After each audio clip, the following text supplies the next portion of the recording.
ராமு நீங்கள் வாரீங்களா இல்லையா? நெட்டம்மா கச்சேரி ஆரம்பிக்க நேரம் ஆகும்ல. ஓஹோ, கச்சேரி பார்க்க உங்கள் கூட வருவேன்னு நினச்சிக்கிட்டு இருக்கீரோ? அந்த கதையெல்லாம் இங்கே நடக்காது. நான் என் ஃப்ரெண்ட்ஸு கூட தான் போவேன். உங்கள் கூட வந்தேன்னா வெறுட்டு வெறுட்டுன்னு சும்மா நின்றுக்கிட்டு இருக்கணும். கையை தட்ட விட மாட்டீரு, ஒரு பாட்டு பாட விட மாட்டீரு, ஒரு விசில் அடிக்க கூட விட மாட்டீரு. ஏன் கூட வரலையா? அப்ப யார் கூட போற? நாங்கள் எல்லோரும் ஃப்ரெண்ட்ஸாக போவோம். அப்ப நான் யார் கூட போக? அடேங்கப்பா, உங்கள் கூட வந்தால் மட்டும் நீங்கள் என் கூடயே இருக்கிற மாதிரி பேசுவீரு. நீங்கள் போனோன்னு அலெக்சன்னு சேகரன்னு வந்தால் என்னையை விட்டுட்டு ஓடிடுவீர்ல. இருந்துட்டம்மா இந்த வாரேன்ட்டு அங்கே போய் நின்றுக்கிடுவீரு. அவங்க கூட சேர்ந்து தான் கச்சேரி பார்ப்பீரு. பிறகு எதுக்கு என் கூட வரணுங்கீரு? சரி, இப்ப என்ன, கோயிலில் போய் சாமி கும்பிட தானே போற? சாமி கும்பிட்டுட்டு அப்படியே கச்சேரி முடிச்சுட்டு தான் வருவியா? ஐயையே, சாமி கும்பிட்டுட்டு வீட்டுக்கு வந்துடுவேன். கச்சேரி 8 மணிக்கு தான் ஆரம்பிப்பாங்க. அது வரைக்கும் இந்த ட்ரெஸ்ஸை போட்டுட்டு இருக்க முடியாது, கசகசன்னு இருக்கும். கோயிலுக்கு போய் சாமி கும்பிட்டுட்டு வீட்டுக்கு வந்து ட்ரெஸ்ஸை மாற்றிட்டு அதுக்கு பிறகு போகணும். நம்ம எப்பவும் வழக்கமாக போடுற ட்ரெஸ்ஸை போட்டோம்னா தான் நல்லா ஆடுறதுக்கு, விசில் அடிக்க, பாட்டு பாடலாம் வசதியாக இருக்கும். சரி, அப்பனா போயிட்டு வா. நீங்கள் வரலையா? நெட்டம்மா ஆபீஸ் முடிஞ்சு இப்போ தானே வந்தேன். டயர்டா இருக்கு நெட்டம்மா, கொஞ்ச நேரம் உட்காந்துக்கிடுதேன். பிறகு கச்சேரி பார்க்கும்போது வாரேன். சரி, எப்படியோ போங்க. எத்தே, நீங்கள் வாரீங்களா இல்லையா? நான் வரல தாயே, முட்டியெல்லாம் வலிக்கி நடக்க முடியல. நம்மளுக்கு அங்கே போய் நின்றுக்கிட்டே இருந்தால் காலெல்லாம் வலிக்கும். நான் வரல, நீயே போயிட்டு வா. எத்தே, இப்போ நான் கச்சேரி பார்க்க போலத்தே, சாமி கும்பிட கோயிலுக்கு போகிறேன். பூஜையை முடிச்சுட்டு வீட்டுக்கு தான் வருவேன். வாரீங்களா இல்லையா? சாமி கும்பிட்டுட்டு வேணா வந்துருங்க. அதுக்கு பிறகு 2வது ரவுண்டு நான் போய்க்கிடுதேன். சாமி கும்பிட்டுட்டு வீட்டுக்கா வருவே? ஆமத்தே, கோயிலில் 6 மணிக்கு பூஜை இருக்குது. பூஜையை முடிச்சுட்டு வீட்டுக்கு வந்து துணியெல்லாம் மாற்றிட்டு ராத்திரி சாப்பிட்டுட்டு தான் கச்சேரி பார்க்க போகுது. அப்படியா? சரி, அப்பனா வாரேன். பாப்பா வேற தூங்கிட்டு இருக்காளே. அதான் உங்கள் மகன் இருக்காருல்ல, பார்த்துக்கிடுவாரு.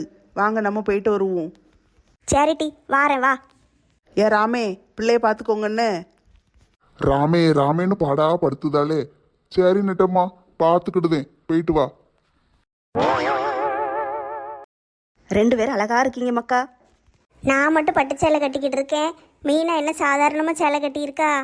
சொல்லியிருந்தா நானும் அதையே கட்டியிருப்பேன்ல. பரவாயில்லக்கா, பட்டு சேலை தான் அழகாக இருக்குது. நானும் பட்டு சேலை தான் கட்டணும்னு நினச்சேன். ஆனால் அது கசகசன்னு இருக்கும்ல. நான் சும்மா சுடிதாரே போட்டு போட்டு பழகிட்டேன்னா சேலை கட்டவே எரிச்சலாக இருக்கும். அதனால தான் சரி, சும்மா சாதாரணமாக ஒன்று கட்டிக்கிடுவோமேனு கட்டிட்டேன். நீங்கள் நல்லா அழகாக இருக்கீங்கக்கா. அதான் ஜாக்கெட்டு தைக்க கொடுத்துட்டு கடைக்காரன்ட்ட போராடி வாங்கிட்டு வந்திருக்கா. இல்லைன்னா எங்கே இன்னைக்கு இதை கட்டியிருப்பா? ஆமாம், நேற்று சாயந்தரம் தான் கொடுத்தான். ஜாக்கெட்டுக்கு போய் அவன்கிட்ட போய் உட்காந்து 1 மணி நேரம் போராடி வாங்கிட்டு வந்திருக்கேன். இல்லைன்னா நாளைக்கு தரவான்னு கேட்கான். நாளைக்கு வாங்கி என்ன செய்ய, இன்னைக்கு கோயில் கொடையை வச்சுக்கிட்டு. நல்லா இருக்குக்கா, நல்லா அழகாக தைச்சிருக்காங்க. எங்கே தைச்சிங்க? பக்கத்து ஊரில் போய் தைக்க கொடுத்து வாங்கிட்டு வந்தேன். சரி, நேரம் ஆயிட்டு, கோயிலுக்கு போங்க. போகிற வழியில் பேசிக்கிட்டே போங்க. ஆமாம் ஆமாம், பூஜை முடிஞ்சிரும். வாங்க சீக்கிரம் போவோம். நெட்டச்சி வாரேன்னா வந்துருவாள்ல? ஆமத்தே, சாமி கும்பிட முதல்ல எல்லாரும் வந்துடுவாங்க. சாமி கும்பிட்டுட்டு நம்ம வந்துடுவோம். அதுக்கு பிறகு கச்சேரி பார்க்க போகணும். சரி சரி, வாங்க போவோம். ஏக்கா, செல்வி வீட்டில் இருக்காளா, கோயிலுக்கு போயிட்டாளான்னு தெரியலையே. இருக்கேன், போகும்போது குரல் கொடுங்கன்னு சொன்னாலே. அப்பனா கூப்பிடுங்கக்கா. ஏ செல்வி, செல்வி வீட்டில் இருக்கியாட்டி? கச்சேரி பார்க்க போகிறோம், வாரேன். நீயே வாரியா? வந்துட்டேன். ரெடியே கிளம்பி உட்காந்துக்கிட்டு இருந்தேன்க்கா. நீங்கள் எப்போ வருவீங்கன்னு நல்ல வேலை குரல் கொடுத்தீங்க. நீ கூப்பிடுங்கன்னு சொன்னேன்ல, பிற எப்படி கூப்பிடாம போவேன்? மறந்தாக்கில் போயிருவீங்களோ என்னவோ நினச்சி பயந்துக்கிட்டே இருந்தேன். இப்போ தான் உங்களுக்கு ஃபோன் அடிப்போமான்னு பார்த்தேன். அதுக்குள்ளே நீங்களே வந்துட்டீங்க. போகுமா? ஆமாம், எல்லாம் வரச நடங்க. அப்போ தான் முன்னாலே இடம் கிடைக்கும். போர்வையெல்லாம் கொண்டு வந்துட்டீங்களாக்கும்? ஆமாட்டி, அங்கே கல் மண்ணுமா கிடக்கும். விரிச்சு உட்கார்றதுக்கு ஏதாவது வேணும்ல. பாய் தலைவனையும் தூக்கிட்டு அலைய முடியாது. அதான் ஒரு போர்வையை மட்டும் எடுத்துட்டு வந்தேன். நம்ம எல்லாரும் இதுலேயே விரிச்சு உட்காந்துக்கிடுவோம். நீ ஒன்றும் கொண்டு வரலையோ? நான் ஒரு பிஸ்கெட் பாக்கெட்டும் ஒரு தண்ணி பாட்டிலும் தான் குடைக்குள்ளே போட்டு கொண்டு வந்திருக்கேன். வேற ஒன்றும் கொண்டு வரலையே. பிஸ்கெட்டு பாக்கெட்டு எப்படியும் போனோன்னு ஆட்டையை போட்டுற வேண்டிதான். அவள் எங்கே தருவா? ஒரு பாக்கெட் வச்சிருக்கேன்னா அவளுக்கே காணாது. ஏக்கா, ஃப்ரெண்ட்ஸுன்னா சும்மாவா அப்படி இப்படின்னு சொல்லி ஆட்டையை போட்டுருவோம்க்கா. ஆளுக்கு 2 வாங்கி தின்றுவோம். சரி சரி, கவலைப்படாதீங்க டி. நான் ஒரு டப்பால முறுக்கு போட்டு கொண்டு வந்திருக்கேன். ஆளுக்கு 2 எடுத்து தின்னுங்க. ஜாலி, முறுக்கு முறுக்கு முறுக்கு. கடவுளே, இந்த முறுக்குக்கு யாரும் பங்குக்கு வராமல் இருந்தா சரி. ஏட்டி, இங்கேருந்து பார்த்தா நல்லா தெரியுமா? தெரியும். அதுக்கு தானே பாயை தூக்கிட்டு வந்து போட்டிருக்கு. நல்லா தெரியும் டி. நல்லா படுத்துக்கிட்டே பார்க்கலாம். முன்னால யாராவது வந்து உட்கார்ந்தாங்கன்னா மறைக்குமே பூ. முன்னால எவனாவது வந்து நின்றுக்கிட்டு மறைச்சான்னு வச்சுக்கோயேன், கல்லை கொண்டு அடிச்சிருவோம். ஆமாம், பிறகு மறைக்கிறவனை சும்மாவா விட முடியும்? சின்ன வயசுல நம்மலாம் கோயில் கொடையில கச்சேரி பார்க்க இப்படி தானட்டி வந்து உட்காந்துக்கிட்டு இருப்போம். அதே மாதிரி எத்தனை வருஷம் கழிச்சு வந்திருக்கோம் பாத்தியா? ஆமாம் முனியம்மா, அப்போல்லாம் எவ்வளோ சந்தோஷமா இருந்தோம். இப்போ பாரேன், ஒவ்வொருத்தர் வாழ்க்கையும் ஒவ்வொரு மாதிரி ஆயிட்டு. சரி, இந்த வயசுலயாவது எல்லாரும் ஒன்னா ஒற்றுமையா சந்தோஷமா இருக்கமேன்னு நினைச்சு சந்தோஷப்படுங்கப்பு. அதான பார்த்தேன், இங்கெல்லாம் கிடக்கு. பாய் எடுத்துட்டு வந்து போட்டு உட்காரலான்னு வீடு பூரம் பாயை தேடிக்கிட்டு இருக்கேன். வீட்டில் கிடந்து ஒத்த பாய் இந்த கிளவி கொண்டு வந்து படுத்து கிடக்கு. இந்த கிளவிகளுக்கு தரையில படுத்த ஆவாதாக்கும் பாய் போட்டு மல்லாக்க படுக்கணுமோ? சரி, எப்படியோ போய் தொலையட்டும். நம்ம வம்புக்கு வராம இருந்தா சரி. நம்ம பாட்டுக்கு தனியா உட்காந்து கச்சேரியை ரசிச்சு பார்ப்போம். இன்னைக்கெல்லாம் எவ கூடயும் சேரக்கூடாது. நல்ல முன்னால வந்து இடத்த பிடிச்சாச்சு. இன்னும் கச்சேரி ஆரம்பிக்கல. ஆரம்பிச்சோன்னா கை தட்டி விசில் அடிச்சு நல்லா பார்க்கணும். என்ன இவளுக்கு ஒருத்தையும் காணும்? எவ்வளவு வரமாட்டாளுகளோ? இன்னைக்கு கச்சேரின்னு மறந்துட்டாளுகளோ? மறக்க மாட்டாளுகளே. கச்சேரின்னு பேயா அலைவாளுகளே. எப்படி வராம விட்டாளுக? சரி, வருவாளுக. வந்தாலும் இங்கே இடம் கொடுக்க கூடாது. நம்ம நல்லா முன்னால உட்காந்துக்கிட்டோம். எவளையும் கிட்ட சேர்க்க கூடாது இன்னைக்கு. அடியே ராதா, மறைக்கி தள்ளி உட்காரு. ஆமாப்பு, மறைக்கி தள்ளி உட்காரு. ஏ கிளவிகளா, இன்னும் கச்சேரி ஆரம்பிக்கவே இல்லை, அதுக்குள்ள மறைக்க உங்களுக்கு? ஆரம்பிக்கும் போது ஒரு சீனு கூட விட்டுறக்கூடாதுன்னு தான் நாங்கள் முதலே வந்து இடம் பிடிச்சி படுத்து கிடக்கோம். நீ குறுக்க வந்து மறைச்சிக்கிட்டு தொல்லை பண்ணிக்கிட்டு இருக்காத. தூர போய் உட்காரு. எத்தே, கடந்த ஒரு பையன் தூக்கிட்டு வந்து நீங்க போட்டு படுத்துக்கிட்டீங்க. இப்போ நான் எதில் உட்காருவேன்? நானே கீழே ஒரு ஓரமா உட்காந்துக்கிட்டு இருக்கேன். தள்ளி உட்காருங்கீங்க. உங்க ஃப்ரெண்ட்ஸ் கிட்ட சொல்லுங்க.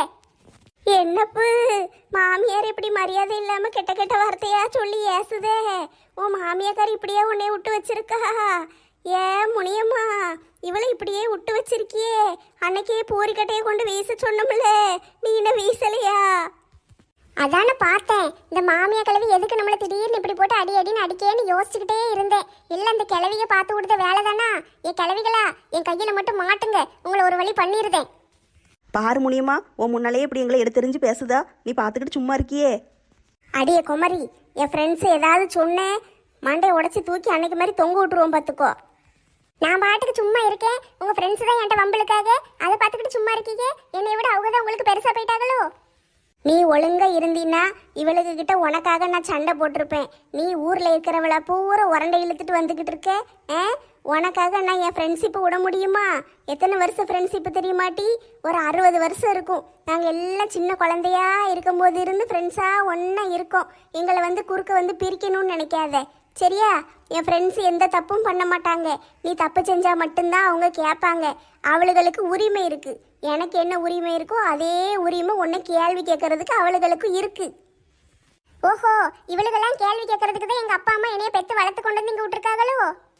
அப்ப கேள்வி கேட்காத மாதிரி நீ ஒழுங்கா இரு. உன்னை எவ்வளவு கேள்வி கேட்டேன்னா நான் விளக்கமாத்த கொண்டு அடிக்கேன். அப்படியெல்லாம் உங்க இஷ்டத்துக்கு இருக்க முடியாது. அப்போ ஊருக்குள்ள எவட்டனாலும் அடி வாங்கிட்டு வா, நான் என்ன எதுன்னு கேட்க மாட்டேன். நீங்க என்னைக்கு ஊருக்கு கிளம்ப போறீங்க? உங்க மகா வீட்டுக்கு போலையா? நான் எதுக்கிட்டே ஊருக்கு போகணும்? நான் இனிமே இங்கே தான் இருக்க போறேன். உன்னைய பார்க்கறது மட்டும்தான் எனக்கு முழு நேரம் இனிமே வேலை. உங்கள்கிட்டலாம் பேச முடியாதுமா. நான் சந்தோஷமா கச்சேரி பார்க்க வந்தேன். நான் போய் கச்சேரி பார்க்கணும். என்னை தொல்லை பண்ணாதீங்க. ஏட்டி அவ கிடக்கா, நீ படு. சரி, இந்த மாமியை கிளவி வர்ற வரைக்கும் என் வாழ்க்கை எப்படி இருந்துச்சு, அதுக்கப்புறம் எப்படி இருக்கு? ஏன் தான் வாழுதமோன்னு இருக்குப்பா. என்ன பாடுபடுத்துது இந்த கிளவி? கூட வேற கூட்டாளிகளை சேர்த்துக்கிட்டு வந்திருக்கு. நல்ல வேலை, இதை வேற எவ்வளவு பார்க்கல. பார்த்துருந்தானே நம்மளை பார்த்து சரியா சிரிச்சிருப்பாளுங்க. ஆண்டி, நம்ம சீக்கிரம் வந்துட்டோம். இன்னும் கச்சேரி ஆரம்பிக்கல. ஆமாட்டி, அந்த அங்கன பாய போடு, 2 பேரும் உட்காருவோம். ஆண்டி, இங்கேருந்து பார்த்தா சூப்பராக தெரியும்னு நினைக்கேன். ஆமாம் ஆமாம், இங்கேருந்து சூப்பராக தெரியும். ஏ செல்லத்தாயி, என்ன நீ மட்டும் தனியாக இருக்க? வா, வந்து எங்கள் கூட படு. ஏட்டி, நீங்களும் இங்கே தான் கிடைக்கீங்களா? நான் கவனிக்கவே இல்லையே. அவன் மருமவ கூட வந்திருக்காள்ல, அதான் கண்ணே தெரியல. கிளவி சொல்லுததை பாரு, மருமவ வந்துட்டா அதனால மற்ற ஆளுக்கு கண்ணுக்கு தெரியலன்னு சொல்லுது. இந்த கிளவில இதெல்லாம் சொல்லலாமா? அவளுக்கு மருமவ வந்தா மற்ற ஆளுக்கு கண்ணுக்கு தெரியல, இவளுக்கு மருமவ வந்தான்னா மருமவளை தவிர மற்ற எல்லாரும் கண்ணுக்கு தெரியவாங்க. ஏன் செல்லக்காயி, வந்து படுட்டி, நல்ல ஜாலியா இருக்கு. ஆமாட்டி, நல்லா ஜாலியாக தான் இருக்குது. சின்ன பிள்ளையில டூரிங் டாக்கீஸில் போய் படம் பார்க்க போவோமே, அங்கே தரையில் இப்படித்தானே விரிச்சு படுத்து கிடந்து படம் பார்ப்போம். ஜாலியாக இருக்கும். அந்த ஞாபகம்லாம் வருது. இந்த கிழவிகள்லாம் சேர்ந்து மாநாடு போட ஆரம்பிச்சிட்டாளுங்க. இனிமே ஊருக்குள்ள என்னென்ன பாடுபடுத்த போறாளுகளோ தெரியல. இவளுகளுக்கெல்லாம் சேர்த்து ஒரு பாயசத்தை போட முடியலையே ஆண்டவா. ஆண்டி, என்னை மட்டும் தனியாக விட்டுட்டு நீங்கள் போய் படுத்துக்கிட்டீங்க? சின்ன பிள்ளையில இருந்த மாதிரி இருக்குட்டி, கொஞ்ச நேரம் இருந்துட்டு வாரேன். சரி, அப்போனா நீங்கள் அங்கேயே படுத்துக்கோங்க, நான் இங்கேயே உட்காந்துக்கிடுதேன். என் ஃப்ரெண்ட்ஸ் எல்லாம் வருவாங்கல்ல, அவங்க கூட சேர்ந்து நான் பார்த்துக்கிடுதேன். இப்போ வந்துருவாளுக டி, எல்லாரும் வந்துருவாளுக. பாருங்க, எல்லாம் ஆளுக்கு முதல்ல வந்து இடத்த பிடிச்சி உட்காந்துருக்காங்க. நம்ம தான் லேட்டாக வந்திருக்கோம் போல. இன்னும் கச்சேரி ஆரம்பிக்கலல்ல, போர்வையை போடுங்க டி, நம்மளும் உட்காருவோம். என்ன அந்த காமெடி பீஸ் மட்டும் தனியாக உட்காந்துக்கிட்டு இருக்கு? அவ கிடக்கா, போர்வையை போடுங்க, நம்ம எல்லாம் உட்காந்து பார்ப்போம்.